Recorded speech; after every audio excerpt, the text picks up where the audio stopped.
So here we go. We have our second podcast up. We got Smash 4 and some of the what I would consider the elite players of the community on the call right now. And I think that we have a lot of ground to cover. I'm not sure we're going to hit all the bases, but hopefully we're going to get to some things that you guys are really going to be interested in. I had some questions myself that I wanted to get out there as well.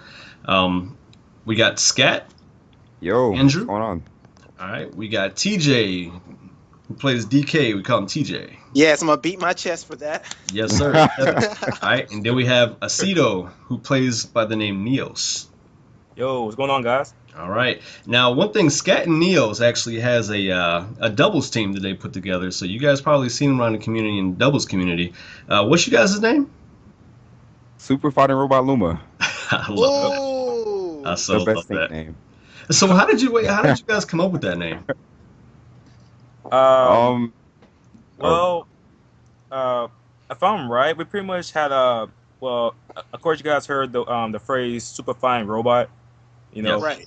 like all we did pretty much was we tried to figure out a way to include Luma in it, and then, well, I think that's how we did it. But yeah, that's came I'm to not sure name we pretty did much. like It was really just the Super Fighting Robot reference from Mega Man, and then it was like, hey, well, we need to include Rosalina and Luma somehow. So why not Super Fighting Robot Luma? The simplicity was Yeah, real. I like the it. simplicity was real, and it just worked out well. So it was like, hey, we stick with it. Well, Yeah, hey, I like look, so we got two guys that are top 10 in the state. So when I'm trolling, I call them OP fighting Robot Luma. So okay, here comes OP fighting Robot Luma. All right. So Okay, we now, got now we another have to team pretty coming much up. just fight for second and third around here. But yeah, absolutely, man. Very active in the community, those guys. And actually, Tevin, Mr. TJ, Yes, sir. teams up with Asido with his sister Ojama. Yes, indeed. The team. You got the All right, now power of tell DJ. us about that team, man, and how you got that going. All right, so pretty much, I was a noob in the Georgia Smash 4 group, and I was asking for everybody. Like I was asking Garrett, I asked, I think Terrence. I was asking a whole lot of people, like, "Hey, do you have a partner? Do you have a partner? Do you have a partner?" And then I'm thinking, like no one has a partner, but I was ignorant to the fact, like, hey, this group has been around a long time before even Smash 4. I'm new to Smash 4, or competitively. I didn't play competitive brawl, melee, none of that. So I'm just thinking it's gonna be easy, and it wasn't. So one day, I was talking to Ojama, and we went back and forth, and I was like, "Hey, I need some help with the Sheik matchup," and then we start playing overnight. Some nights we'll play on Wi-Fi, and the next thing you know, I asked, I was like, "Hey, can I get a partner? Are you gonna be my partner?" She was like, "Nah, I'm with my bro," and I was like heartbroken. I was like, "No." So after that, I don't know what changed in her heart, but she changed. She changed. And she came I'm back, sorry, and that then was probably my fault, because oh, I had to I'm show glad. scenes to a partner real quick. So Denki Kane. So what is it? Thank you, Shank. Danky Shank. Now Danky Shank is a very very formidable team as well. I mean, you got TJ, who's pretty much the powerhouse tank as DK, and then you have Ojama, who's just super aggressive with these fast characters. Man, she's probably one of the most aggressive players I've ever gone against. So Yes. she usually, I Definitely. agree. yeah, I right. She will chase you anywhere, man. You could be like way off the screen in a bubble somewhere, and she'll still jump off the screen to come and get you. Yes, indeed. Yeah, either I figured okay, well maybe that's just me she's terrorizing, but no, she doesn't be like that.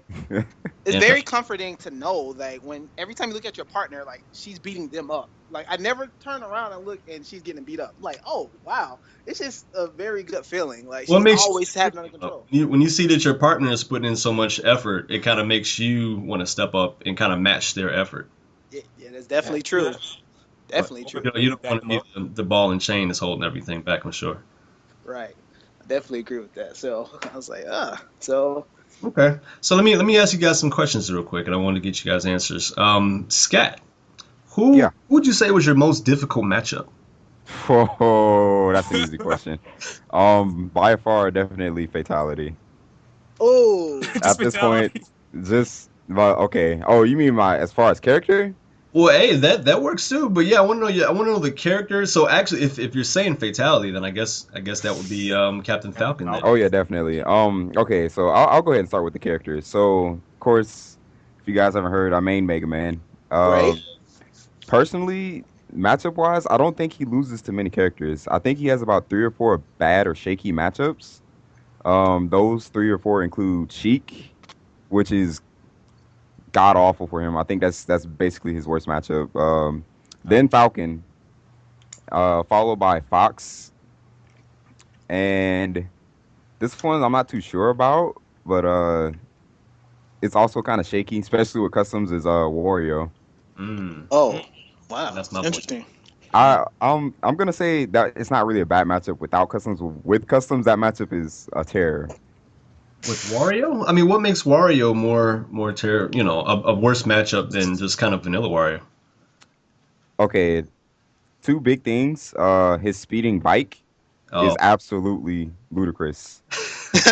Like No, you, it's you too you don't fast. understand until you play against it. Like, okay, pretty much anytime Wario's off stage, if you're hitting them and you're edge guarding them and you put them in a bad position, really all he has to do is jump, recover high, and then just speeding bike to the center of the stage, and then he can just reset the neutral because Wario has some of the best aerial mobility in the game.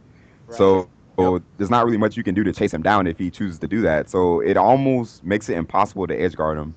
right. Not to mention the speeding bike can kill at obscenely low percent. So you guys remember back in the early days when Rosalina's up air would kill people at like 20%, right? Yeah, yeah. Yeah. It still does. Um, Wario speeding bike, yeah, it still does. Wario speeding bike has a similar property where if it has rage and you're anywhere near the blast zone, the base knockback on the move is so high that it'll kill most characters at about 20%. Wow. That's It's Yeah. crazy. really, really, really, really dumb. Now, see, I'm a War. I like to play Wario. I'm of course, Charizard main. Then I use Wario. I just kind of interchange them, but I haven't really dug into customs yet. But I saw Reflex, and I think the Royal Treatment, and Oh he yeah. was using the speed bike. Oh yes. That So that good. the Yeah, speeding bike that's when I is first saw the speed bike and what it can do. But at the same time, I didn't know that it was that ludicrous. You talking about knocking people out at oh 20%? man, yeah. The speeding bike is ridiculous. Mm. So I'm keeping moving. There's more to say about it, but we don't have much time. So next, I would say is his waft. The variations on it. He has the rose flavored waft, which is honestly not too bad of a move, I would say, except for the fact that the hitbox on it is ginormous. Dang. So Mm. imagine, a smart bomb, right? Mm. The item. Imagine that, except the hitbox is pink and is kind of invisible. What? That Yeah, big? Is that big? yes, it's that big. What? The hitbox is ridiculous on that move. Now, the only saving grace is doesn't kill outright usually, but Right. it still does obscene amounts of damage, and the hitbox is like if you're off stage and you're below the stage, Wario can literally just stand on stage and hit you from below the ledge. Yeah, you Oh died like that, no. Royal Treatment. And yeah, I died from that. Like the move is ridiculous. But yeah, other than Wario with customs, I personally don't think Mega Man has that many bad matchups. As for Okay. Sheik and Falcon, those are like I fear those matchups. I know for a fact that's solidified. Those are bad matchups. His worst 2 matchups, in my opinion. Next will be Fox, but I haven't really played enough Foxes. TJ, I haven't played you in a while now, and Right. there really aren't any other Foxes in Georgia. So that's just me theorizing that's bad, but yeah, I have to play it out more. But I'm pretty sure it's a bad matchup for Mega Man. I'm pretty sure you guys are gonna see each other pretty soon. Yeah, hopefully. Yeah. Hopefully. Yeah. Pretty sure. All right, Tevin. Yes. You say your worst matchup was, man. For DK, I swear it's definitely I'm gonna say Sheik, Falcon, um, Rosalina's kind of bad. Yeah. Let's see. Anybody else? Really, I think those are the worst because Falcon.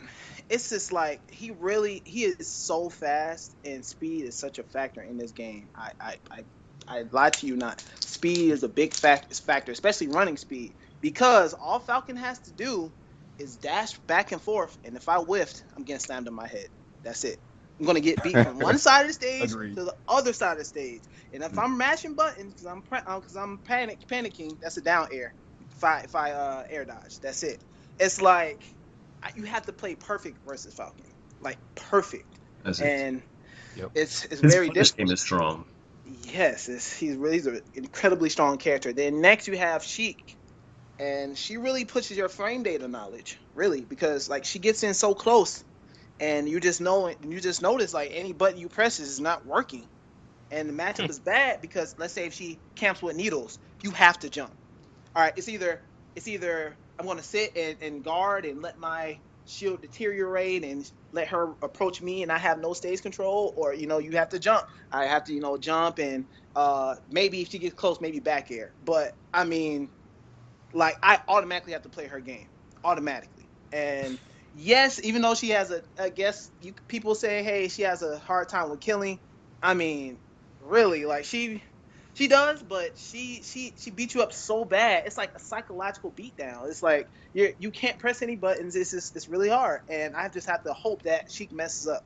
There's no way. I don't think there's no way DK can really win that matchup if Sheik knows the DK matchup. Really, Dang. Smash speaks the truth. yeah, It's the same for me. Like he took the words out of my mouth, honestly. yes. So it's horrible. With Rosalina and Luma, I feel like okay, DK is a ground character, but Rosalina Luma controls the ground really well. So it's like with the matchup, I already know I have to go ahead and just dash attack and knock the Luma away, or up B and knock the Luma away. I just have to take this punish that she gives me. Hopefully this is not too bad. I cannot allow Luma to stay on the stage. You cannot allow, because if you do, you're gonna get beat. Like Luma's priorities or her attacks, his attacks are pretty strong. You don't want to sit here and box with Luma. You don't want to do that. And Right. then I learned really early from Neos, fighting Neos back in the day. That up air is really good. Like DK has some bad landing options. You don't challenge it. You just go straight to the edge and just hope that he lets you get back on. Right. Well, one But thing I've seen from you though is I've seen a really strong, and I've seen it develop over the time that Smash 4 has been out. Your offstage game is stupid. It is. Oh, yeah. So Dude, good. I've seen. Listen, I'm serious. I've seen a lot. A few DK players and whatnot, but you spike more than anybody that I've ever seen play DK. Actually, man, you probably spike more than a lot of other characters. Just spikes outside of, let's say, Fatality's Falcon. Fatality's Falcon just damn spikes everybody, man. right. That's a spike fest right there. But yeah, your spikes are like getting really, really clean, man. And also your back air. You Right. jump off and you hit that back air, man, and that's really deceptive as well. Thank you. Pretty much, I have to give all that credit to Fatality, because when I first played him, he was just, of course, just spiking me and stuff, and I'm like, what? Like, is this how Smash is supposed to be played? Because I was a new player, and I'm just thinking that you're supposed to jump off and spike people. And trust me, I SD'd a lot trying it. And then I had to ask him, I was like, well, Fatality, how do you spike people? And then he was saying it's all like psychology, just knowing, what people do after hits done. Why do people do what they do? Yeah, And once you figure that out, the first thing you have to realize is a good player, they're not going to recover over the edge. They're going to kind of recover under the edge.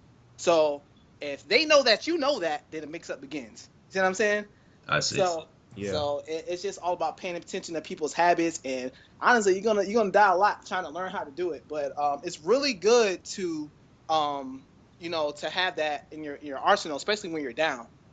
So that really helps out. So I appreciate he had that talk with me. So Right. All so I right. started. All right. Neos, what would be your most difficult matchup? Why? Oh god. Okay, so my choice might be a bit unusual. One of them is in my opinion, probably Sheik. Yeah, Sheik is everybody's first matchup. I feel like it shouldn't be, but for me, it's Luigi. It's just something about his punch game is crazy. But other characters, of course, mirror match. Obviously, everybody's bad at that. Mhm. Well, I won't say that, but I can't really think of anybody else. I can tell there's more people. I think Falcon, but I don't think it's that bad. I think it's even depending on how we play. So, Right. Well, we're talking about Falcon, man. There's Falcon players, and then there's Fatalities Falcon. It is a difference. There is a difference. It's like There- he plays Falcon like he made him or something. Like he was sitting in Japan somewhere, like writing the code for damn Falcon. Yeah, I mean, and so it's different, man. And so when you're just talking about like other Falcon players, are you just talking in general? yes, I mean in general. Yes, not just fatalities, but just in general. Right. Yeah, but I guess I'll get to the why they're bad. Sheik, like someone I forgot who said it, but someone's like, I wish life was more like Sheik because you can do whatever you want and not get punished. I forgot who said that, but that's the thing. Like she would do all these attacks, and I feel like I can punish it, but Rosalina cannot, especially they space it forward, right? For example, and then it's like she rack up damage easily, and even though she cannot kill, if she gets like a hard read with a back air or a B or whatever, or bouncing fish. Yep, bouncing fish, I'll die early because I'm Rosalina, so I would die like at 90%. Yeah, man. And then what else? It's like if I'm off stage, I'm trying to recover. It's like if a Sheik would bouncing fish me, and I have Luma, I would like. There's not much you can do about it really, except air dodge. But even if you air dodge, the bouncing fish, Luma would get hit. So it's like either way, if she bouncing fish towards me, someone's gonna get hit. Oh, That makes sense. It's crazy. It really is. Makes sense. Okay. All right. Well, let me ask you guys this as well, and you guys can pretty much pick it up whoever wants to take it first. But well, specifically, ScAtt and Neos, because I mean we have ScAtt, and ScAtt is number 4 ranked in Georgia right now. We have another ranking list that's supposed to be coming out shortly, but our current ranking list has ScAtt at 4th, and I do expect I've seen you win a bunch of tournaments. And placed very, very high. So I expect that ranking to increase at some point. And Neos is ranked 6th, and that's I see that going up as well, honestly. What do you guys do to get on that level? I mean, how do you train for that kind of thing? I mean, the Ryu and Ken of Georgia Smash. I said it. I always say, oh my goodness, you guys are the Ryu and Ken. Like, there's no way around it. Right. So what have you guys done to get to the level that you're on? Okay. Personally, for me, I think it's hard to explain. I can tell. It is. It's less so about thinking about being on that level and just constantly thinking about improving. Right. Like I'm gonna get this out of the way now. I don't, and I have not, and I never will claim to be number 4 in Georgia. That gets me big-headed. I don't want to be big-headed. So that means I'm going to stop trying to improve because I'm like, oh, I beat everybody already. I already know what you're going to do, so no reason to adapt. Well, you still got 3-2-1. It's still 3-2-1. Yeah, that's true. I've taken games off all of them. I've taken sets off all of them. But same time, you already know I'm getting consistently beaten by 2 of them or 1 of them, really. But anyways, main point is it's less so about thinking hey, he's at this level, I'm playing at this level. It's more so about thinking about how can I constantly improve? What can I constantly do to, fix up X spacing on X move? What can I do to do X thing in matchup? How much do I remember from each matchup? Honestly, personally speaking, in almost every single match I go, I try not to underestimate my opponent, and that's a good thing. And honestly, it works out well for me. But when it comes down to it and I actually play anybody, I almost always feel as if the match is really, really, really close. I never feel like I played like number 4 in the state, honestly. It just feels like, oh, man, let me wipe the sweat off my brow. I just barely got through it. That's what it feels like in every single match I played. But consistency-wise, it's just, practice, man. I'm not going to say you have to train X amount of hours a day. You do have to put in tech skill work. So yes, personally, I go to training mode maybe a day or 2 out of the week, and I just mess around with movement and tech skill and whatnot, so I can keep that clean. Other than that, I really, really, really do think it's important to find different play styles and different people to play. which is why it's always good to come out to a Smash Fest or a tournament. For me, I think that generally speaking, you don't want to practice with the same people per se, but practice with as many people as you can. That's profound right there. Yeah. Yeah, definitely I understand um just coming from years and years and years of experience, I've played hundreds of people at this point, been in hundreds of tournaments. So Right. yeah, just being used to different play styles is one thing. The other thing I would like to point out is I think this is a big thing for a lot of new players. And I think is kind of what keeps me from losing as badly as I expect to. And it keeps other people from winning is tournament nerves. Like Oh yeah. that. I hear this a lot. Every single time I go into a match, it's like, oh man, I gotta go play ScAtt. He's a top 4 player. Well, let me get ready to lose. And I'm like, Bad no, mindset. no, no, no. It's happened so often now Yeah, where I don't like people that. come in expecting to lose, and I'm like, no, that you're already losing if you come Right. in with that mindset. That's not the way to think. Um, but I think that just puts extra pressure on the other person too. Well, in a sense, it does. For me, it did when I used to do that because I'm not gonna front. I used to do that too. I used to expect to lose, but not anymore. Um, but just coming in with that mindset kind of kills, any momentum and motivation you may have to win. And Right. even then, other things come into play for tournament nerves. Like a lot of people say, "Hey, I took this game off ScAtt. I did well, and so," or "I took this stock off ScAtt, and yeah, I feel good about it." And I'm like, "All right, that's cool, but you should Right. be aiming higher. You should be aiming for the win, not just oh, I took X amount of percent, or I took this stock off ScAtt. I feel happy, woohoo!" Right. And I'm not gonna name any names, but it's happened a lot. I play somebody in friendlies and I get destroyed and I just lose. I was terrible, right? Right. But when tournament comes, things change a lot. Mm. Like everybody's just like, what happened? Like I beat him in friendlies, but it just didn't. Something happened. Like why am I playing so bad? And I'm like, no, you're not playing bad. It's just I feel like I'm playing better, or Right. I'm not trying to play as hard as I would because it's friendlies, you know? Well, what I've seen Yep.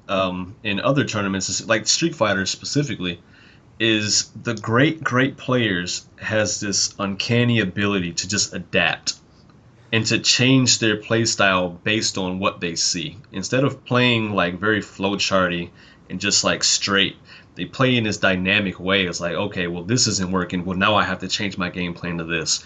And if you can't adapt, you're doomed. Mm. Exactly. You know what? I'm gonna leech off of that a little bit. Adaptation is the number one thing you need to survive in tournament. In competitive Yes. play, you need to adapt constantly. Um, I mean, personally, I played a match against this Ness. I'm not gonna say his name, but I played a match against his Ness. It was game 3. He was a solid Ness. He took me to game 3. I was feeling pressure. I was like, "Whew, man, I can't screw up anymore." So Halberd, right? Hmm. Right. At the very beginning of the stage, it lifts off, and if you're on the ground and you're not on that main platform, you instantly die. So Hmm. that happened to me. I was at 0%. We were both at 0%. It was 5 seconds into the game or so, and like I just died, and immediately I was just like, okay, I need to. Something just clicked right there. But it was more so like, okay, don't screw around, don't test anything out, just make sure you play perfectly. And it was weird. And Antoine, this is where I think, I adapted, but at the same time, I felt like my opponent kind of was just like, oh, he lost his stock in the first 5 seconds, and I still have 2 full stocks to play against him. Man, this is going to be free. Now, that may not have been what he was saying or thinking per se, but that's how it felt to me. Because after that, it's just like his consistency kind of went out the window. Like a lot of times, I could just sit there and chill, wait for him to hit my shield, grab him, rinse, wash, and repeat. You got Dang. And slapped up. then Dang. and he just I don't know it. I felt like I was adapting, but that wasn't the only thing that allowed me to come back from that. Because if you're down the stock and your opponent's at low percents, it's extremely hard to come back from that. Mm. Yes. Um, but it was more so a combination of me adapting and him kind of just like slipping when he saw that he was this close to winning. Yeah, Right. like when It's a you perfect storm in your favor. exactly. Absolutely. But whenever I think that's the other thing. Whenever you get extremely close to being a top player, Just finish it. seen this happen so much. Whenever people get extreme close to me, yeah, just finish it. Like a lot of people start shaking, and I see them out of game, like visually and peripheral vision. I see them start shaking. I see them start like, you know, jamming their controllers, just trying to get this attack to come out or do something there. And it's like it feels like they're forcing it because they want to end it, but they can't. And I kind of just play off of that, and I just make sure, hey, I see you're panicking, so I'm not gonna panic. So I'm Yes. gonna take advantage of that, and I'm gonna, you know, punish you on every single mistake you do, and not let you see me panic. Well, that's why it's very important to attend tournaments, man. I mean, it puts you in that mode to where you're not nervous anymore. You know what I mean? It's Yeah. like I've been here before. I've done this. It's not a big deal. You know what I mean? And then you just go. Your palms don't sweat anymore. Yeah, it's just fun. Yeah, Yeah, Yep. I think Yep. it's part of your mindset. I definitely Definitely. think that's Yeah. what it Yeah, is. I agree with that too. So, Asido, how would you say about that? I mean, what have you done to get to the level that you're at today? Um, well, okay, for the most part, it's what Drew said. What Drew said when it comes to well, adapting and playing against different people. But I want to start by saying I actually started playing Smash Bros. Competitively since Brawl, and I was pretty decent. I played decent Wario. I played well fairly high in different tournaments. But then I started Brawl competitively late, so I guess that's what held me back. But when Smash 4 came out, um, well, actually, when I found out that Rosalina was in the game, like she's actually one of my most favorite Mario characters, I was like, I don't care how good or bad she is or broken, I'm going to main her no matter what. And I feel like that was my motivation to be very good with her, you know. And well, I guess I had a good start to check out her frame data and her attacks as soon as the game came out for 3DS. And I feel like I'm not too sure. I feel So like you was on board from day one. You know, you was definitely on board from day one, and I think one of the things that kind of helped you along is the fact that, well, just like Fatality doesn't play with anybody else. he doesn't. yeah. You know what I mean? He focuses on one guy, and then he says, "Okay, I'm going to perfect him." And Oh, well, I kind of see that that's what you did with Rosalina, but you have the advantage with Rosalina where Rosalina hasn't been in any other game. This is the first game she's ever been in. yep, And that's so right. you started from the bottom, and then you just kind of put your bricks on top of one another into where you are now. And I think another thing that I've noticed with you guys is top players usually like practice with top players. Mm. You could say that. I mean, I mean, yeah, but my best bud, Tito, Neos, he's been my friend for like 15, 16 years now. Way back Yeah, way back in elementary school. yeah, Were we're you just a and bunch of Ken? scrubs. Oh my goodness. We're just a bunch of scrubs. We're like, hey, we just want to play some melee or something, and then we just played from there. And it just happened that we both started to do really well in Smash 4. So we're like, hey, let's just do what we've always been doing and play for fun. And right. it kind of just built up from there. I have one more quick point that I almost slipped my mind, but I want to get this out there. For those of you that are playing Smash 4 competitively or plan to, please, please, please do not be swayed by the opinions of others when it comes to your character choice. Woo! I have yeah. that's just a really big pet peeve of mine. I hear a bunch of people, they mention, oh my God, Sheik's so broken. Even before the patch, pre-patch Diddy, oh my God, hoo ha all day. This character's so blah blah blah blah blah. Yep, a lot. It does not matter. Play who you want to play, Right. Yeah. Well, it regardless seems of like what people other people they say. they look at the tier list and they just gravitate to who's on top of it, even if it's not they're necessarily their best player or even the style that they really play as. They try to go there Yeah, anyway because they think it's going to win them tournaments. You know, yeah. or they'll Yep. look at someone who someone would consider a lower tier and then kind of like criticize and like, well, why would you pick Samus? It's Or funny. it's like Charizard. You expect to do so much? No, I play Charizard because it's fun. I don't Right. necessarily expect to place really high, or I just like to play Charizard. You know. I'm not gonna even I'm actually gonna nitpick on that, but kind of from the opposite side. I've seen a couple people that have been ridiculed for playing Diddy Kong, Sheik, Yoshi, or not necessarily Yoshi because nobody plays him, but like Luigi, other high tiers, I hear people ridicule them because they're playing high tier characters. Mm. And I feel like, Yeah. regardless of the reason, whether they want to win or not, whether they like the character or not, they should still be able to play who they want to play without being criticized for it. Right. And I Right. mean, I that's just a personal pet peeve of mine. I'll let you guys continue.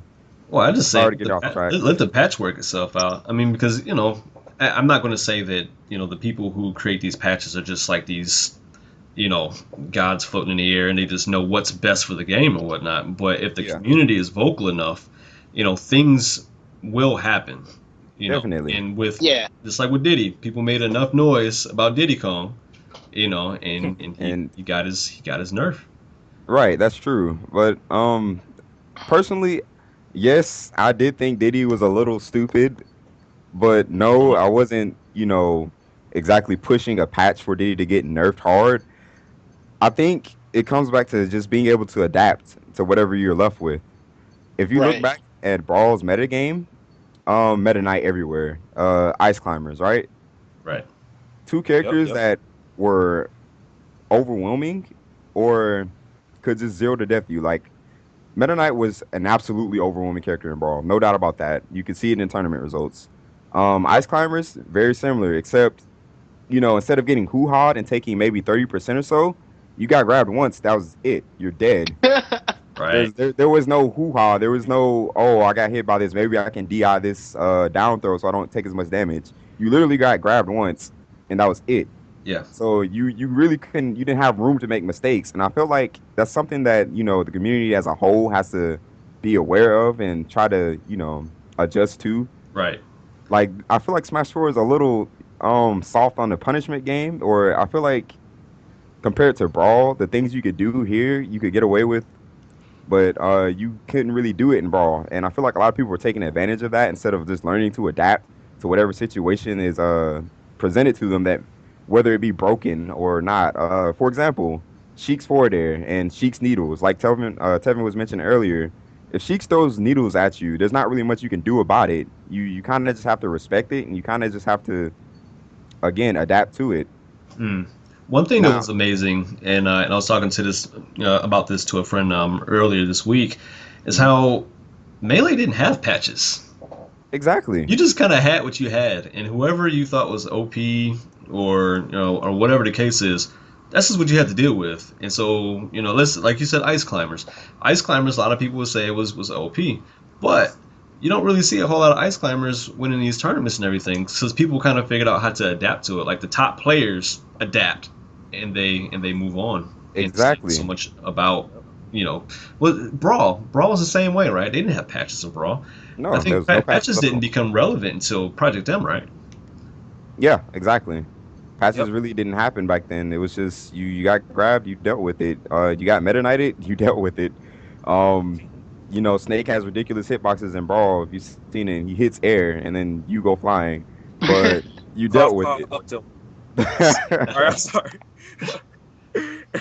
Well, Yeah. that's one thing I like to see more out of the Smash 4 community in general is just evaluating situations and figuring out ways around it instead of, just sitting back and complaining and saying, yeah, this needs to be patched out. This needs to be da da da da da da da.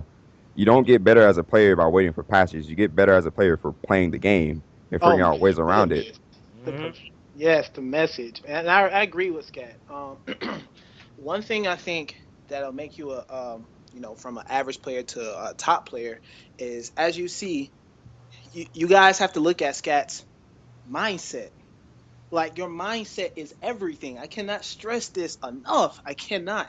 Your mindset is everything. So I notice I've been on the Georgia Smash 4 boards, and I hear conversations. And to be honest, guys, y'all might hate me for this, but there's a lot of sheeple out here. And there's a lot of people that don't think for themselves. um like they'll ask, what other people think about this or what it is, but what do you think? Because you're the person that has to play with this Thank character. you. You're this person. So I remember when I was playing I remember back in the day, I had made some ridiculous Donkey Kong posts. Like, Donkey Kong's like one of the best characters in the game. I realize it, like, no, he's not. But But you know, I enjoyed the character. I didn't care. I didn't care. I enjoyed the character. I feel like one of the best things you can do in picking a character is what character can you express yourself the most with? Yes. Who's that character? Because if you have synergy with that character, it's like having your favorite Pokemon. Y'all gonna get this done. We're gonna catch that Ho-Oh. You see what I'm saying? Like we're gonna Mhm. get this done. You see what I'm saying? It's your mindset. And I personally love playing with Donkey Kong. And yes, he has challenges, but you know, if you have the mindset like, hey, I'm not gonna win unless I get this done, or I learn this aspect of the game. You'll start to grow as a player, you know. So that's what it's about. You guys have to think and ask yourselves, what do I think? What do I think? Now, I'm not saying it's bad to ask others for help. No, that's not what I'm saying. But you have to be able to make decisions by yourself. Once you get that, then you'll be able to carry yourself as a player. Definitely. You know, that's the Mhm. difference. Their Oh yeah, mindset. Right. I Well, agree. focusing on characters is definitely important. I mean, what do you guys say to people who have 4 or 5 people that they play with? I mean, I always thought that that was pretty Uh, inefficient. Um, Mm, uh, You know what I mean? I, It's like you might want to have like maybe 3 people. I don't know, 3 people tops. 3 people tops um, to mess with. I feel okay. Like with that, it depends on what level you are at the game. Are you a new player? Are you just learning the game? I mean, if you're just learning the game, then hey, I mean, I think that's cool because you get to see what is the difference between character to character. You know, and maybe you can like find out what your style is. But I feel like once you start getting, you know, kind of like really good, I think then it might be good just to maybe play like one, two, three at most. That's my personal opinion. Because the time and effort you have to put into this character to learn matchups, like matchups is not a joke. Because if you know matchups, that is what contributes to your consistency. You know, you might wonder like why I could beat this guy, but I can't beat that guy. But I feel like I'm quote unquote better than that guy. I think that's true. Like some people lose to people that they feel like they're better than or whatever, but you might not have known, the things needed or necessary to stop the moves they were doing. Like say like Sonic. Like if you don't know the matchup with Sonic, you about to have a long day. Play, you know what I'm saying? So but anyway, just to go back to the question though. I feel like if you have like one or two characters that, let's say you have like a main and you have a sub, your sub is to cover for your bad matchups. Okay, then that's pretty smart. Or maybe a third character. Okay, yeah, that's pretty smart. But if you have like five, a library of characters, like what are you know what I'm saying? You're just gonna be switching. Oh, I lost, so I'm just gonna switch to this character. You know what I'm saying? Like there's Yeah. no type of structure there. So that's how I personally feel about that. What say you, Neos? Right. Honestly, I think two at most is better, but that's just my opinion. 'Cause it's like, well, it's kind of come from my experience. 'Cause, since I play with mostly Rosalina, it's like, well, although she doesn't have many bad matchups, if I were to play against someone in a tournament, and then all of a sudden, a few more times I play against them, they started noticing my habits with Rosalina, and they started, punishing it. And I'm just like, okay, this person figured out my character, so maybe I should have a backup, you know, to counter against this person. And it's like, well, in this case, my secondary is, well, most likely Mario. So it's like Mario does a good job, you know, beating up people that punish my, the habits I do for Rosalina. So it's like, I just feel like two is good because it's like you don't want to learn too many characters, in my opinion. Right. But then again, I look at Nairo, a top player for example. He played with like what 5 characters or whatever. At Hmm. least I believe he did, and he would do well with every single one. You There's a know, genius in every circle, you know. Somebody's going to be that guy. This is going to break the conventions. But no, I agree with two as well. Your main and then your counter. It's kind of like the more time you put into third or fourth characters, the less time you're putting into the characters that you want to go somewhere with. Right. yes, Right. definitely. It's a bad investment to, you're stretching out your dollar. You're stretching out your money too far. You want to kind of keep it, in a tight 2-3 man system. That's what I think. Oh yeah. Absolutely. I agree. So you guys have any out of state tournaments or anything like that you guys are looking forward to? Uh, Or And are you I guys have you guys keeping it in the state for a little while? all right. Well, personally, I have three that I've been looking at, but money. Mm, Uh, first one that's coming up is Smash and Splash. right. I believe that's the second week in June. I'm not too sure about that, but I really want to go to that because smashing and going and swimming is fun. Why not? It sounds like a Why not really have both one day? you nice don't get idea. that. Hey, Yeah, you get to go to a pool. You race quit out of that match. You're like, oh dang, I gotta play Griffin first round. F this mess. I'm going to jump in the pool. So that's pretty much why I wanted to go to that. But I've been taking a look at CEO. Not sure how Right. that's gonna go. And SmashCon, definitely SmashCon. Okay. What about the Midwest Championships? The one in Murfreesboro, Tennessee. Midwest I've seen Championship. that one come up. The Midwest Championships. I haven't actually looked into that one, man. I can honestly say I haven't heard of it yet. But I don't know. We'll That's see. what I consider going to myself. That's why I asked about it. Uh, yeah, I've been told about that tournament. I want to go, but once again, it depends on the money and traveling. Nothing happens. is it more than So, one day, or No, is it a it's 1 day it's event? the 29th and the 30th. And I Oh, think the okay, first day they're doing pools, and then the second day is the actual brackets, from what I understand so far. got it. Yeah, yeah. uh, All right. Well, is there anything that you guys felt was important to touch on? I personally want to know, like for ScAtt and like I pay attention to everyone's fighting style, not necessarily to counter it, but what makes them good. And I noticed with ScAtt, he picked some really weird options that he shouldn't have chose, but it's the right option. I don't. It's so weird. Well, you mean like in a custom sense? No, okay. Like, let me give you an example.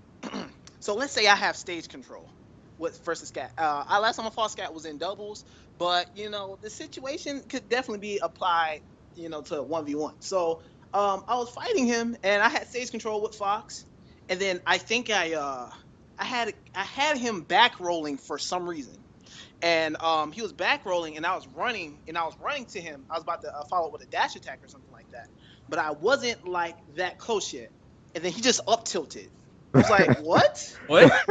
You weren't supposed to do that. Like who The does hard that? reads. It's like he almost knows exactly the space.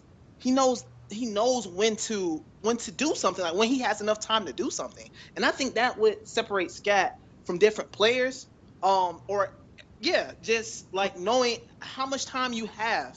Because I noticed better players, they kind of throw out like, slightly more hitboxes. They have that more I guess they're more comfortable in situations like that, whereas a normal person will probably like choose a defensive option. Like Well, it's kind of the mind frame where you're looking at like who does that? Like yeah. why would it worked and it completely killed me, but what made you think of that, man? And I've It- played against a bunch of exactly. players, man, like really high level characters or people that I'm just thinking like I wouldn't even have imagined that you would, down tilt on one of those situations or whatnot. So yeah, I think that's another thing that just kind of puts people apart is that weird style of play. Exactly. And one thing about Neos I noticed, especially back in the day, because I was just like, oh, I just want to fight Neos, I want to beat him and all that. Oh my goodness, like Neos fighting him, it feels like he has an imaginary bubble. If you enter it, you're getting beat up. You're getting beat up every time you get into the bubble. Whether you jump, whether you just try to fight, it just doesn't work. And he personally inspired me. I say Neos and Fatality.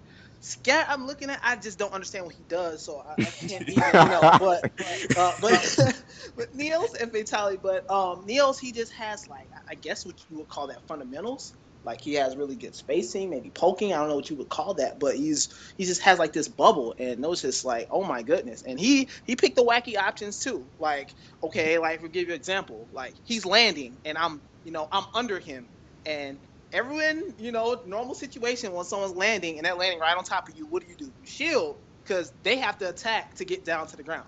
Like he'll do something like land grab. What? You weren't supposed to grab. You were supposed to attack. It's like little things like that. It's just like, yo. And he opened my mind. Like he and ScAtt opened my mind. Like if you know someone's gonna do this, why do what you want, what he expecting you to do? Go ahead, do the other option. and it works. So I mean, I just want to ask you too, like, how do you what do you guys think when you do that? Like, how do you guys practice that type of thing? Yeah, Like, are you purposefully doing that because you know that they're expecting something else, or is this just what is that? All right. I could. All right. Personally, if I ever do anything risky, it's in the match constantly. I'm always weighing risk versus reward. So yeah, I may do something dumb, and like you said, Antoine, I probably am expecting him to do something. So again, as a competitive player, you want to stay 2 steps ahead. You always want to be able to adapt and stay 2 steps ahead of your opponent. right, So I mean, if I do something wacky, it may seem wacky in other people's eyes. In my mind, I'm like, okay, he's gonna do this here, and I'm gonna bait it out, and I'm gonna punish him up to the moment he sees it. Like, for example, Tevin, when you said I back rolled, you right, know, you sometimes I do what my opponent expects me to do, just right, because I want to do something called conditioning, right? right. So conditioning is pretty much just throwing out an option that looks really, really punishable Hmm. and getting punished for it. But when that same situation comes up later, you throw out the option, but you throw it out at an awkward timing, or you throw it out so that you throw it out as a bait, I guess would Right, be the best way to put it. And your opponent, you know how your opponent punished you last time, so chances are they're going to do the exact same punish, right. assuming that they're an optimal player. So you take advantage of that, and they're going to try to punish you from it. So you throw out something wacky or something that seems really, really dumb, but it actually works. Hmm. And Yeah. generally, like you said, when I up tilted, it was more so like, all right, in this situation, I want the kill, or I want damage, or I want stage control. You weigh the risk and the reward in that exact situation. So if Mm. I want the kill, then I'll try to condition you, and I may roll into you and I'll let you grab me, or I'll roll into you and you dash attack me or something like that, and I'll get punished. I'm like, okay, well, when this situation comes around again, I'm not going to do the exact same thing, or Yeah. but I may just throw off the spacing and the timing for it. As far as the risk reward thing, if I want to kill, I'm going to throw out something that's hard hitting, and I'm going to see what's my percentage looking like compared to his. Do I Right. need to get this kill now? Okay, what move can I throw out to get this kill now in this situation? And if I don't get it and it's a hard read and I miss or something like that, am I gonna die from it? Mm. Mm. So usually I'll go for things like that, like hard read, up tilts with Mega Man. If I feel like I need to get this kill now, and even if I do try to go for it, is it really really gonna screw me over? Like, am I gonna lose my stock for doing this? Okay, gotcha. If it's a no, then I'll go for it. If I do this now, I'm gonna die for it. I'm not gonna go for it most of the time. Wow. Well, But yeah, that makes a lot of sense actually. Let me ask this last question, and since we're wrapping up here, and I want to start with Asido. What do you think about customs at this point? I mean, what customs are you using? Do you think that you're more of a threat with customs, or are you pretty much using customs yourself because that's pretty much what everyone else is doing? Or do you think it makes you a stronger player as a whole, or do you use customs to throw people off? okay, so the pick, of course, you guys already know that single star bit, what was it, star bit, and then what was the other one? Oh yeah, the teleporting Luma Luma. teleport. Yeah, yeah, or Luma warp. Yeah, I used those. I actually started using them like way back in 3DS days. While I was testing out custom moves, and I was trying to figure out like which one, like which one's better, and it's like why would I use this? And when I knew with the custom moves for Rosalina, they're mostly focused on stage control. Because default Rosalina with no custom moves, you can focus on stage control, but it's not as easy. But with the custom move, it's like stage control. My zoning is so huge. It's crazy. And I found out like, well, I guess I did a little training or whatever, and I found out different things I can do, and combos I can do off of Luma Warp. Since Luma can hit people when he teleports to them. Um, I found it like very very good, but I don't find myself as threatening with the custom moves because I feel like I haven't really mastered it yet. I don't know how to use it right. Oh, okay. Okay. Yeah, yeah. I don't want to say the player's name, but it's like this person. Um, I would I would keep shooting Starbits. I'm just like, all right, I got this Starbits. I'm shooting at him, but as I gradually shoot, he keeps getting closer to me and power shooting my Starbits. I'm just like, oh, okay, it's not working. Crap. Okay, so, but yeah, like even So though you're the still custom, getting it together. You're still kind of putting it together when it comes to your custom moves. You're in the lab a lot with your custom moves at this point. yeah, well, pretty much that. But I have to say this right now. I actually I felt like I was really good with custom moves, but then for some reason as time goes by, I'm getting worse. But I'm I guess because I haven't played with custom moves. Well, I don't play with custom moves a lot, so I guess that's what's slowing me down. But I still feel like my the custom moves I use are definitely good. Definitely, it's just all about using them right. Ah, got you. All right, Tevin, what do you think about custom moves? Do you use custom moves? Well, actually, I haven't attended a tournament with custom moves yet, but I have been in the lab with DK and his custom moves, and DK's custom moves are pretty good. Pretty good. Yeah, Pretty good. yeah, very Yeah, it's good actually kind actually. of scary. Just saying his moves are scary. Yes, like he has. Everyone knows this by now. Hold on, let me clear my voice. But yeah, everyone knows this by now. DK has like this up B, and it's like a whirlwind, and it covers like almost all options. It's ridiculous. So ridiculous. It's so good. It's ridiculous, and of course, that's good. He has a down his down B. He has like the hand slap. He has like a fire one, electricity one. An electricity one, when I say it kills you, oh my goodness, it kills that stupid low percent, like the down Oh, B, and it's like a focused electric hand slap. Then he has the fire one that it's kind of fast, and it has like this pillar over his hands, and I definitely would see that move as like good ledge cover option, type move. Um, I feel like he has this charge up punch. He has like this wind um, giant punch, and I think that move is good because it can reset the situation. I don't really think you should really try to aim to hit someone with, but it's good for getting your stage control back. mm. Um, I think that's So he has some pretty good. He has like some headbutt. He has like a jumping headbutt.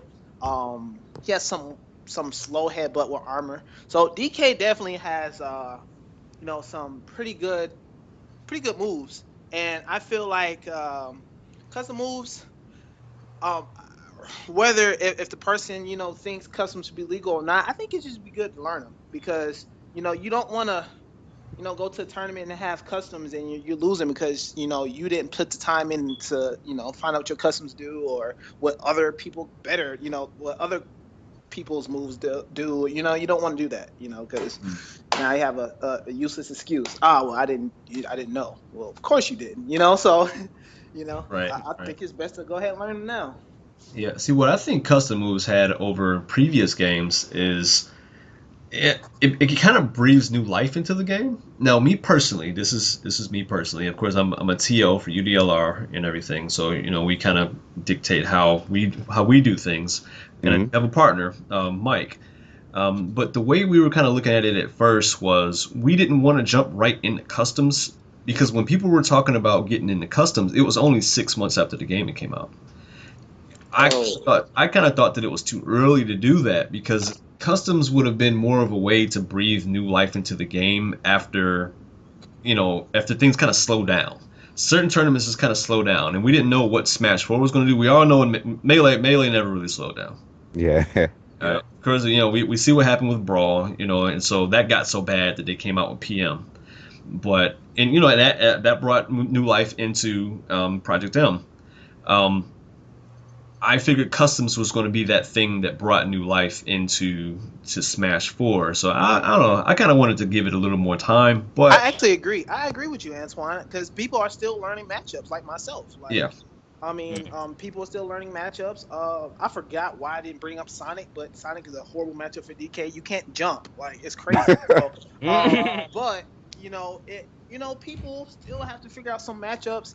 And I agree with you, Antoine. Like, once the game started dying, it could have, you know, Well, not even start the dying. Not even just kind of like having that slowdown where everybody's kind of they're set. They're settled into their right, ways.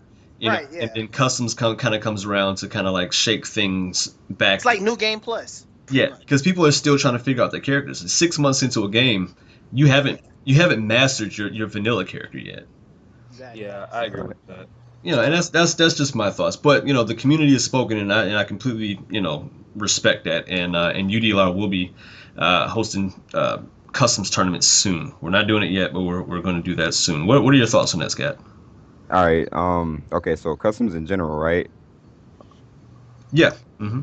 Okay. All right. So personally, about customs themselves, I think there more testing needs to be done. Definitely. I feel like at this point there's a couple of jank customs or two lurking around, Yeah. but not everybody's kind of on the down low. Like it took a while for everybody else to catch up, but player one, another top player in Georgia, he actually showed me custom villager long before it blew up into his thing. Where you see this tournament with I think it was ADHD, I believe, abusing custom villager. But I feel Yeah. like in general, there's a couple of like jank customs that are like that may or may not be pushing the edge of what's fair and what's not fair. Mm. But again, I personally am still for customs. Like I still like them. I still think more testing needs to be done. And so far, I haven't seen anything from my own experience. I haven't seen anything that's just been game breakingly bad. Mm. Something else I meant to bring up too about customs. I actually disagree with the argument that we should have held off on customs a little bit longer. Mm. Personally, just going from my brawl experience, there's a trend. I'm gonna use stages as an example because that's the closest example I can find. But there's a trend, right? So in brawl, you had your neutrals and you had your counter picks, right? And Right. there was a couple of shaky stages that people were like, I don't know if I want to use this. I don't know if I want to do this. For example, we had Brinstar. Brinstar was a very controversial stage in Brawl, and we started out using that stage as a counter pick. Now, once the game got more settled and the dust was cleared, that stage disappeared off the ban list because a lot of people were like, "This is too unfair for Meta Knight. It was too broke. It was too jank and whatnot." That's kind of the same feeling I get with customs. I feel as if we don't start using them soon, like people will get again, like you said, Antoine, accustomed to what they were used to. They're not gonna want to test out X move because they see it and they're like, "Oh, this is too different. This is too broken." So let's just let that dust settle and That's not kind of test a it. good point. I So can Yeah, see the like logic in do you that. think that they're going to eventually have to release a patch just for the custom game? um no, and it goes back to what I was saying earlier, where don't wait for a patch and Mm. adapt to what's being put out there. Right. Again, like Tevin said, Kong Cycle is Kong Cyclone, I Broke. believe is the name of it. Is is kind of a ridiculous move, right? Right. But already, if you Good. if you've looked on Smash Wars or you've done your research, there's actually a couple of ways around that move. Same thing goes for Custom Villager. People have started to research and adapt and look up ways to see what can I do to beat X move. What can I do to get around X move. So I feel like a patch isn't really necessary at this point. Now again, I do think there's a couple customs that may be jank, but there's nothing that's shown to be like absolutely game breaking in my personal opinion.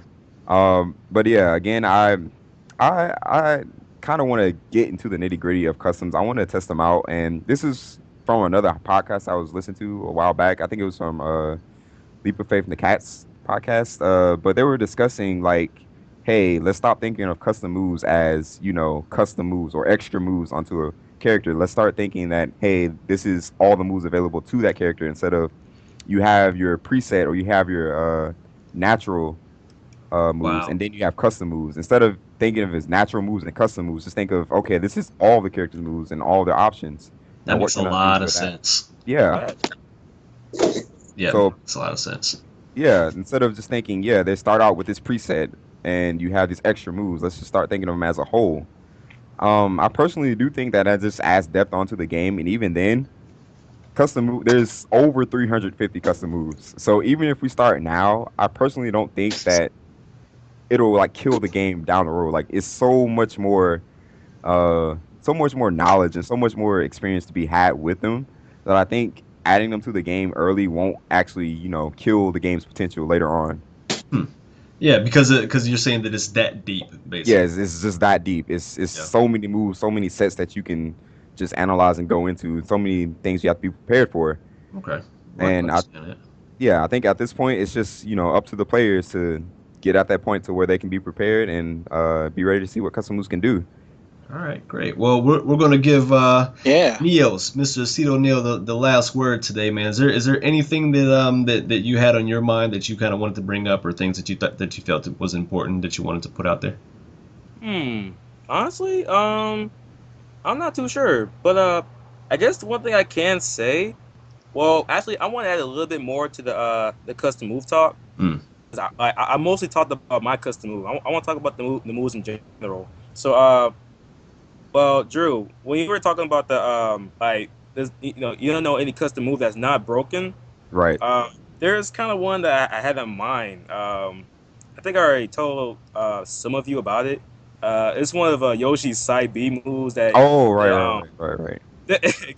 it's The like yeah, he rolls super super slow, but it's like there's no way you can get him out of it. It's like okay. I try to attack him. I try to fully a fully try forward smash at the egg, win and move get out, and honestly I can't remember, but I think I tried to grab him, but still couldn't get out. So it was like, okay, okay, What do I what do? should I do? Like just give him damage and that's it. All right. So again, how many Yoshis have you actually seen with that custom move? How many have you actually played? And the biggest point, have you tried every single option? You absolutely sure you tried every single option possible to beat that custom move? I remember I did. It's like attack and then I grab, but unless I miss time to grab. But I just want to bring up this. I want to bring up this because there are some custom moves that are pretty dang. I won't say broken or OP, but they're very good. You All know, right. this brings up DK's up B2. You know, but what do you want to say? Okay. I understand where you're coming from, and I just want to say this. So again, you know, with custom moves being quote unquote broken, notice how there's always been a couple that have popped up. Like I think the very first case of it was the Mii Fighters. Back when the game first came out, piston punch, one hit KO punch was a thing, and people were like, "Oh my god, this is so OP! It kills you at zero. There's nothing you can do about it." But you look a couple months down the line, and where do you see people using piston punch? Where have you seen that being, taking games or taking tournaments off people? You Right. haven't. Like, I don't think a custom move is, or any custom move so far has been shown to be so broken, so overpowered that random Joe can just pick it up and just say, "Hey, I'm gonna win and beat everybody at this tournament with this one move." Like I don't think it detracts from skill enough to say, yeah, this is broke, we need to get rid of it. And same thing, Kong Cycle, that was another case. Again, it was brought up, people were like, oh my god, this move's so OP and broken. But a couple months down the line, yes, there's still some people doing well, but I wouldn't completely attribute that to Kong Cycle being broken. I would say, hey, this person's been doing well without it. It's not going to take away from all the skill necessary required to win a tournament. Right. Right. Climbing up that bracket's a whole Right. different ball game. Right. I think it's just a matter of time. Like, yes, it may seem broken now, but I feel like if it does come up in the tournament, somebody's gonna figure out some way around it eventually. And if they Yes, don't, then exactly. hey, I'll eat my own words. Yeah. Well, Yes, and with the eat my own, we're gonna stop it there, and let me just thank my guest again, Asido, Niels, yo, all right, Tevin, DK, TJ, Yeah. and we got ScAtt, Thanks for having me. Andrew Huntley. Yeah, thanks for having me, man. It was Great. fun. Well, till next time we'll be we're going to try to do this a little more frequently. I've been out of town, so we haven't been able to jump into it right as quickly as we could since the last podcast. But definitely look forward to more of these podcasts coming out more frequently. And I hope you guys enjoyed what you heard. I hope you guys picked up something that you can use out here in the tournament community or at home kicking your friends' butts. So. All right. Well, with that, guys, I'd like to thank everybody, and this has been Antoine, Hanzo,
with UDLR. All right, thanks, guys.